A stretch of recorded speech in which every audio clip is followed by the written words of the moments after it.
ನನಗೆ ಅಪಮಾನ ಮಾಡ್ಲಕ್ಕೆ ಬಂದರು ಸಿದ್ದರಾಮಯ್ಯನವರು ಮೊನ್ನೆ. ಮಿಸ್ಟರ್ ಯತ್ನಾಳ್ ನೀಟ್ ಎಕ್ಸ್ಪೆಲ್ ಆಗಿದೆಯಾ, ಕೂತ್ಕೋ ಸುಮ್ಮನೆ ಅಂದರು. ನಾ ಹೇಳ್ದೆ, ಸನ್ಮಾನ್ಯ ಮುಖ್ಯಮಂತ್ರಿಗಳೇ, ಸನ್ಮಾನ್ಯ ದೇವೇಗೌಡರು ನಿಮ್ಮನ್ನ ಎಕ್ಸ್ಪೆಲ್ ಮಾಡಿದ್ರಲ್ಲ ಅಂತ ಕೇಳಿದೆ. ಸುಮ್ಮನೆ ಏನಾರದು ಉತ್ತರ ಕೊಡ್ಬೇಕಂತೇಳಿ ಮೈಕ್ ತೊಗೊಂಡು ಹಿಂಗೆ ಹಾಕೋದು. ಏನಂದೆ ಮತ್ತು 3 ಸಲ ಹೇಳಿದೆ, ದೇವೇಗೌಡರು ನಿಮ್ಮನ್ನ ಎಕ್ಸ್ಪೆಲ್ ಮಾಡಿದ್ರು, ಅದಕ್ಕೆ ನೀವು ಕರ್ನಾಟಕ ಮುಖ್ಯಮಂತ್ರಿ ಆದ್ರಿ. 2028ರಾಗ ಏನು ಎಕ್ಸ್ಪೆಲ್ ಮಾಡಿದ್ರೆ ನಾ ಕರ್ನಾಟಕ ಮುಖ್ಯಮಂತ್ರಿ ಆಗ್ತೀನಿ. ಈ ಎಕ್ಸ್ಪೆಲ್ ಗಿರಕ್ಕೆ 3 ಮಂದಿ ಮುಖ್ಯಮಂತ್ರಿ ಆಗ್ಯಾರ. ಕುಮಾರಸ್ವಾಮಿ ಅವ್ರನ್ನು ದೇವೇಗೌಡರು ಎಕ್ಸ್ಪೆಲ್ ಮಾಡಿದ್ರು, ಅವ್ರು ಮುಖ್ಯಮಂತ್ರಿ ಆದರು ಕುಮಾರಸ್ವಾಮಿ ಅವರು. ನಮ್ಮ ಧೀಮಂತ ನಾಯಕ ಯಡಿಯೂರಪ್ಪರು ಎಕ್ಸ್ಪೆಲ್ ಮಾಡಿದ್ರು, 4 ಸಲ ಮುಖ್ಯಮಂತ್ರಿ ಆದರು. ಸಿದ್ದರಾಮಯ್ಯನವ್ರನ್ನ ಎಕ್ಸ್ಪೆಲ್ ಮಾಡಿದ್ರು. ಯಾಕೆ ಇದನ್ನು ಹೇಳ್ತಾ ಇದ್ದೀನಿ ಅಂದರೆ, ಎಕ್ಸ್ಪೆಲ್ ಆದವ್ರದ್ದು ಒಂದು ಒಳ್ಳೆ ಶುಭ ಸೂಚನೆ ಅಂತೇಳಿ ನಾನು ತಿಳ್ಕೊಂಡಿದ್ದೇನೆ. ಮತ್ತಿಟ್ಟು ನಾನು ಜನರ ಮಧ್ಯದಾಗ ಬರ್ಲಿಕ್ಕೆ ಅವಕಾಶ ಇರ್ತಿರ್ಲಿಲ್ಲ ಬಂಧುಗಳೇ. ಅದಕ್ಕೇ ಒಂದು ಮಾತು ಹೇಳ್ತೀನಿ, ನಾವು ಕೊನೆಯ ದಿವಸ ಆಯುಧ ಪೂಜೆ ಮಾಡ್ತೀವಿ. ಆಯುಧ ಪೂಜೆ ಎದಕ್ಕೆ ಮಾಡ್ತೀವಿ? ಪಾಂಡವರು ಅವರ ಏನು ವನವಾಸ ಮುಗಿತೈತೆ ಅವತ್ತು. ಬನ್ನಿ ಮಹಾಂಕಾಳಿ ದೊಡ್ಡದಾದಂಥ ಒಂದು ಗಿಡದಲ್ಲಿ ಎಲ್ಲ ಶಸ್ತ್ರಾಸ್ತ್ರಗಳನ್ನ ಇಟ್ಟಿರ್ತಾರೆ. ಅವಾಗ ಬಂದು ಪಾಂಡವರು ನಮ್ಮ ವನವಾಸ ಮುಗಿದಿದೆ, ಗೌರವಯುತವಾಗಿ ನಮ್ಮ ರಾಜ್ಯ ಕೊಟ್ಟರೆ ಸರಿ, ಇಲ್ಲಕ್ಕಂದ್ರೆ ನಮ್ಮ ಯುದ್ಧ ಚಾಲು ಅಂತೇಳಿ ಅವತ್ತು ಶಸ್ತ್ರಾಸ್ತ್ರ ತಳಗಿಳಿಸ್ತಾರೆ. ಅಂದ್ರೆ ಇನ್ನು ಮ್ಯಾಗ ಇದೇ ರೀತಿ ನೀವು ನಮ್ಮ ಹಿಂದೂಗಳ ಮೇಲೆ ಕಲ್ಲು ಒಗೆದ್ರಿ, ನಮ್ಮ ಗಣಪತಿ ಮೇಲೆ ಕಲ್ಲು ಒಗೆದ್ರಿ, ನಾವು ದೇವಿಯ ಕೈಗಿನ ಶಸ್ತ್ರಾಸ್ತ್ರಗಳನ್ನು ಉಪಯೋಗ ಮಾಡುವಂಥದ್ದು ಅನಿವಾರ್ಯ ಆಗಬಾರ್ದು. ಇಷ್ಟಕ್ಕೆ ನೀವೆಲ್ಲರೇ ಭಾಳ ತಲೆ ಮೇಲೆ ಕುಂಡ್ರಿಸ್ಕೊಂಡಿರಲ್ಲ ನೀವು ಸರ್ಕಾರದವರು. ಪಾಪ ನಮ್ಮ ಪೊಲೀಸರಿಗೆ ಏನೂ ಮಾಡ್ಲಿಕ್ಕೆ ಕೈ ಬಿಡಲಾಗಿರಲ್ಲ. ಇನ್ನು 2 ವರ್ಷ ಇನ್ನು 6 ತಿಂಗಳದಾಗ ಬೀಳ್ತೈತೋ ಗುರ್ತಿಲ್ಲ ಈಗ ಸರ್ಕಾರ. ಅಲ್ಲೇ ಡಿಶುಮ್ ನಡೆದದೆ. ಈಗ ಡಬಕ್ ಕರೆ ಬಿತ್ತಂದ್ರೆ ಹೀಗೆ ಮಧ್ಯಂತರ ಚುನಾವಣೆ ಆಯ್ತಂದ್ರೆ ನಮ್ಮ ಸರ್ಕಾರ ಕರ್ನಾಟಕದಾಗ ಬರ್ತದೆ.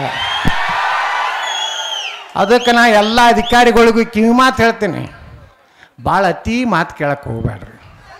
ಸುಮ್ಮ ಹೋದಾಗ ಎಸ್ ಸರ್ ನೋ ಸರ್ ಇಟ್ಟು ಅಂದು ಬಂದ್ಬಿಡ್ರಿ.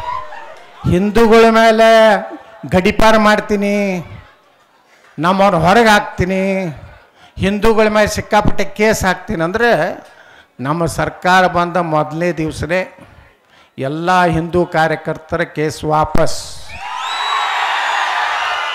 ಯಾರು ಓವರ್ ಆ್ಯಕ್ಟಿಂಗ್ ಮಾಡಿ ನಮ್ಮ ಹಿಂದೂಗಳಿಗೆ ತೊಂದರೆ ಕೊಟ್ಟವ್ರನ್ನ ಅವ್ರಿಗೆ ಎಲ್ಲೂ ಯಾವುದೂ ಕೆಲಸ ಇಲ್ಲಾರ್ದು ವರ್ಗಾವಣೆ ಮಾಡೋದು ಗ್ಯಾರಂಟಿ. ಭಾಳ ಓವರ್ ಆ್ಯಕ್ಟಿಂಗ್ ಮಾಡಿದ್ದಂದ್ರೆ ವಾಲಂಟರಿ ರಿಟೈರ್ಮೆಂಟ್ ಗ್ಯಾರಂಟಿ.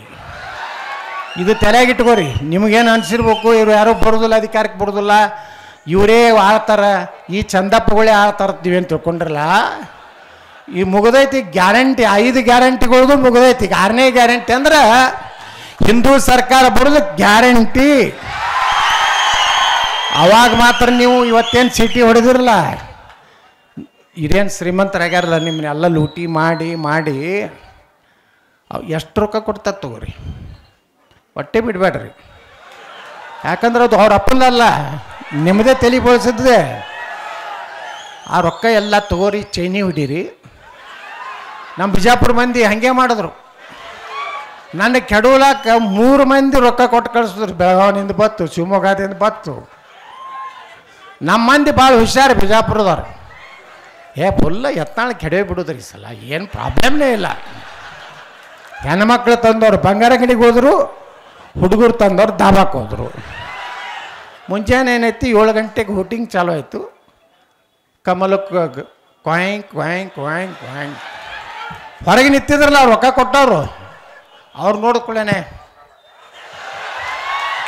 ಈ ಮಕ್ಕಳಿಗೆ ನಾ ಬೀಳ್ತೀನಿ ಅಂತೇಳಿ ಕೌಂಟಿಂಗ್ ಚಾಲು ಆಯಿತು. ಮೊದಲು 30,000 ಇಲ್ಲ ನಂದು ಲೀಡ್ ಇತ್ತು.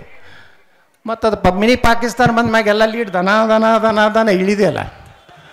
ಒಂದು ಓಟ್ ಹಾಕೋದಿಲ್ರಿ, ಸುಮ್ಮನೆ ನಮ್ಮವ್ರು ಇಲ್ಲ ಅವರೆಲ್ಲ ಹಾಕ್ತಾರ್ರಿ. ನೀವು ಅವ್ರು ಯತ್ನಾಳವ್ರು, ಅವ್ರ ಬಗ್ಗೆ ನಮ್ಮ ಮತಕ್ಷೇತ್ರದಾಗ ಮಾತಾಡಬೇಡ್ರಿ, ನಮ್ಮದು ಅವ್ರದ್ದು ಬಾಂಧವ್ಯ ಭಾಳ ಚಲೋ ಐತಿ, ನಾ ಹೇಳ್ತಿದ್ದೆ ಕ್ಯಾಂಡಿಡೇಟ್ಗಳಿಗೆ ಅವ್ರು ಹಾಕೋದಿಲ್ಲೋ, ಎದಕ್ಕೆ ಸುಮ್ಮನೆ ಅವ್ರ ಮನೆಗೆ ಹೋಗಿ ಕೈ ಮುಗಿತಿರೋ. ಇನ್ನ ನಮ್ಮ ಜನರಿಗೆ ಹೋಗಿ ಕಾಲು ಮುಗಿರಿ, ಕಡೆ ಮನಸ್ಸು ಕರಿಗೆ ಓಟ್ರೆ ಹಾಕ್ತಾರೆ. ಅವ್ರು ಹಾಕೋದೇ ತೋನ್ಸೆ ಓಟ ಹಾಕಿದ ಮರುದಿವ್ಸ ಮನೆ ಮುಂದೆ ಫುಲ್ ಅವರೇ ಇರ್ತಾರೆ. ನೀವೆಲ್ಲ ಹೊರಗೆ ನಿಂತಿರ್ತೀರಿ, ಎಲ್ಲಿ ಮೇಲೆ ತಲೆ ಮ್ಯಾಗ ಕೂತಿರ್ತಾರೆ. ಅದಕ್ಕೆ ನಾ ಹೇಳಿದ್ದು ನೀವು ಬರೇಬೇಡ್ರಿ ಮಕ್ಕಳ, ನನ್ನ ಬಳಿ ಅದಕ್ಕೂ ಬರಬೇಡ್ರಿ. ಅದಕ್ಕೆ ಈ ಸಲ ರೊಕ್ಕ ಭಾಳ ಹಂಚ್ತಾರೆ, ಅವ್ರು ಭಾಳ ಮಾಡ್ಕೊಂಡ್ರೆ ಎಲ್ಲ ಮಂತ್ರಿಗಳು ಕೋಪ ತಿಲ್ಲಾರ್ದವ್ರು ಸಹಿತ ತಿಲ್ಲಕತ್ತಾರೆ. ಈಗ ಹೆಂಗಾದ್ರೆ ಗಡಿ ಜಾತ್ರೆ ಇರ್ತದೆ. ನೀವು ಏನು ಮಾಡಿರಿ, ಎಲ್ಲ ತಗೋರಿ. ಓಟ್ ಮಾತ್ರ ಯಾರು ಗಟ್ಟಿಯಾಗಿ ಹಿಂದುತ್ವ ಪರವಾಗ್ಯದಾರ ಅವ್ರಿಗೆ ನೀವು ಓಟ್ ಹಾಕ್ರಿ. ಉತ್ತರ ಪ್ರದೇಶದಾಗ ಹೆಂಗೆ ಹಿಂದೂಗಳ ರಕ್ಷಣೆ ಇವತ್ತು ಆಗ್ಲಕತ್ತೈತಲ್ಲ, ವಿಧಾನಸೌಧ ಮುಂದೆ ಸಿದ್ದೇಶಣ್ಣವರು, ನಾವು, ಹರೀಶ್ ಅವರು ಎಲ್ಲ JCB ಪೂಜೆ ಮಾಡಿ ಪ್ರಮಾಣ ವಚನ ತಗೋತೀವಿ.